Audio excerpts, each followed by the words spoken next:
Hi there, friends. Welcome back to my singing channel. Let's try that again.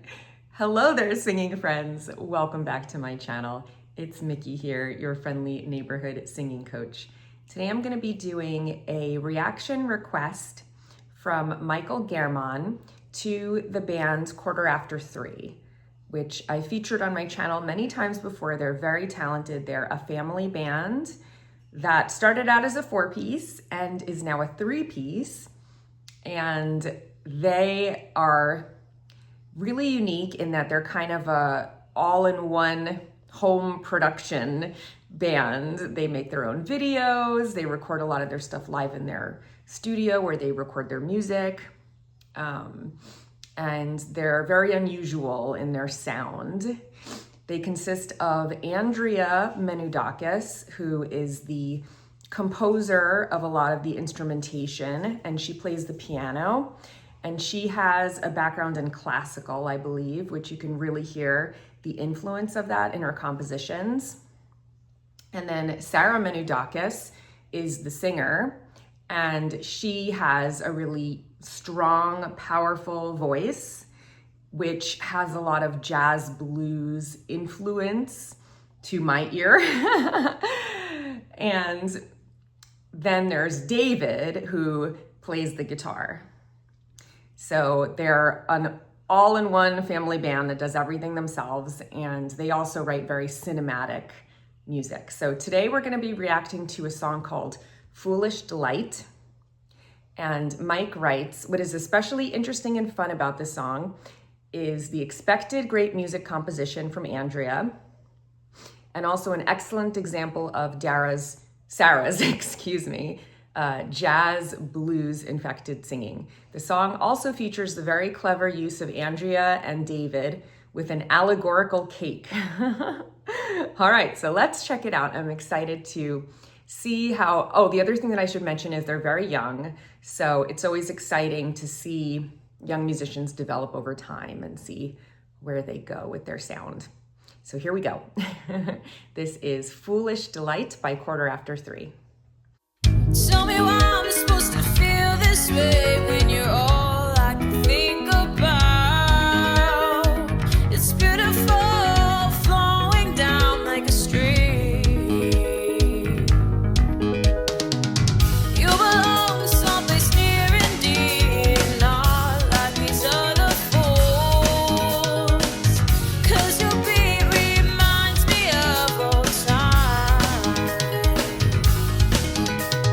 I want you to know that you're not alone. All I can say this time, it's you and I.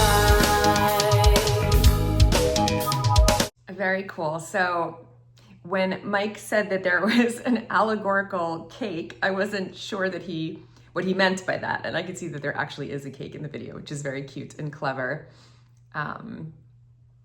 So a couple things that I noticed right away. I feel like this song is particularly poppy. It almost reminds me of, this is going to be like random, but Muse, the band, because they use a lot of almost classically inspired arpeggiation in their guitar compositions, and the beat is very driving. And so this has the arpeggiations in the keyboard, but even the sound that I assume Andrea chose for this is much more poppy than the more like cinematic classical piano sounds that she usually uses. And I feel like the beat is much more driving as well. Like it just immediately has this forward momentum, and the vocals come in right away. Whereas in previous compositions of theirs, there was more of like a setup, like you'd have like an instrumental introduction, and that would go on for a few minutes, and slowly the ideas would develop. And then eventually you would get to like the meat of the song, and it felt a little bit more experimental. and a little bit more for the connoisseurs that were already fans of the band, you know, whereas this immediately kicks in and feels much more accessible and catchy. So I really like that aspect of it. And then I think the chorus is also memorable in terms of the lyrics. So obviously lyrics are of paramount importance for me. I've talked about this before. When I approach songwriting, I usually start with a lyrical idea. And a lot of times with their stuff, they have beautiful lyrics, but they're almost more like stream of consciousness, you know, and they're very poetic and they're very abstract and you can read a lot into them. And for me, the verse, I didn't immediately catch on to what they were talking about because it was like very wordy and I was like sucked into the music right away. But once you get to the chorus, it is very like simple and hooky, you know, like I want you to know that you're not alone is like a very universal sentiment. And I liked that it slowed down and I liked the tone choice of the guitar. It also sounded very poppy to me. So overall, I think it's really like catchy and hooky so far, and I really like it. And yes, I hear the blues jazz influence in the singing. I hear the classical arpeggiation in the keyboard, but I also think it has a lot of poppiness and a lot of rock, like pop rock kind of genre. So I really like it. Wishing every damn day away, starting to think it's fake. I had a fever dream about you, baby. So tell me what I gotta do to make it feel alright, alright. Can't mess this up again and again. I want you to know that you're not alone. All I can say this time is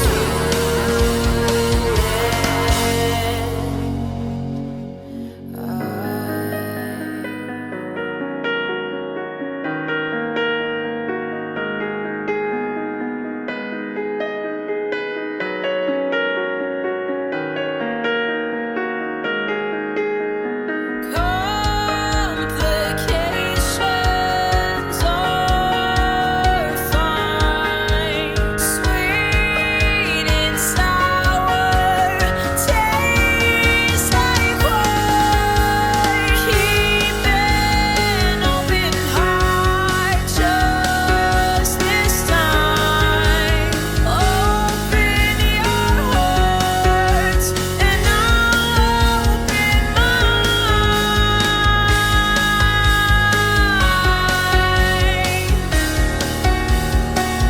All I can say this time is you and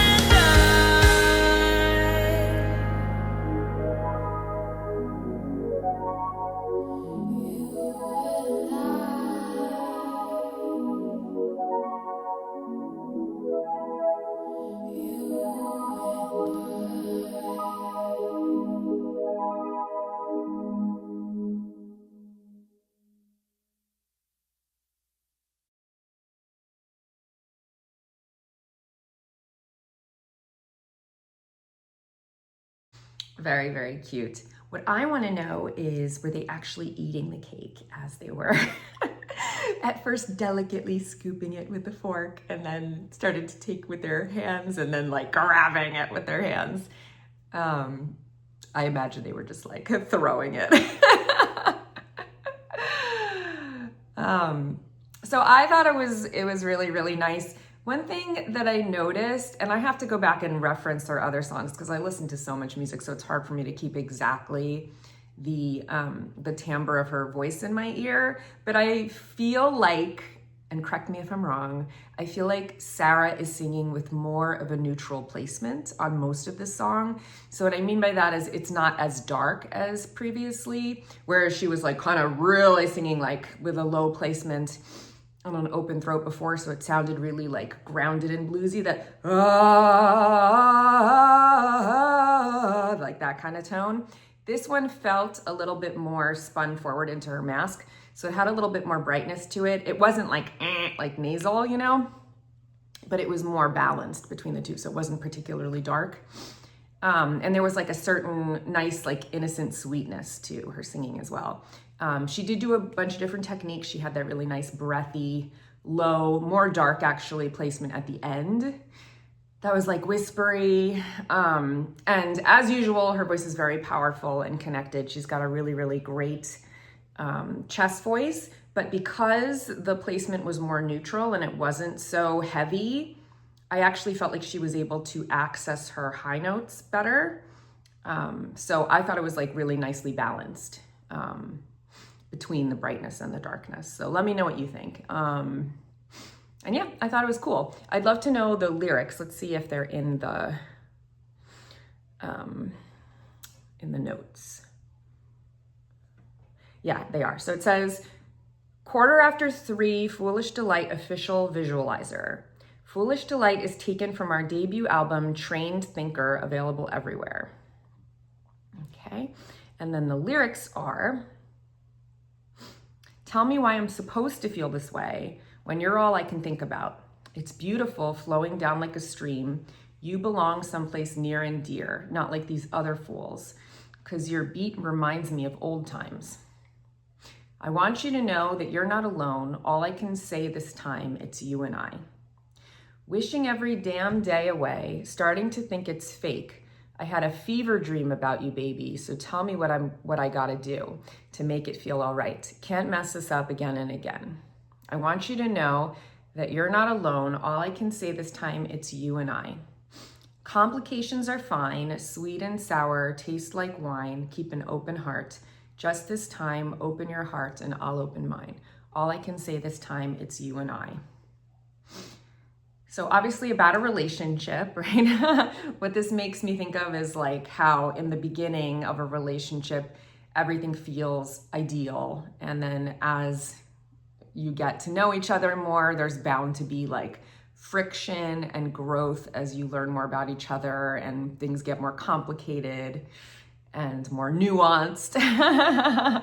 And then hopefully you work through that and, you know, you go through these periods of complication and disagreement as you adjust to each other, and then hopefully you grow into something that is deeper and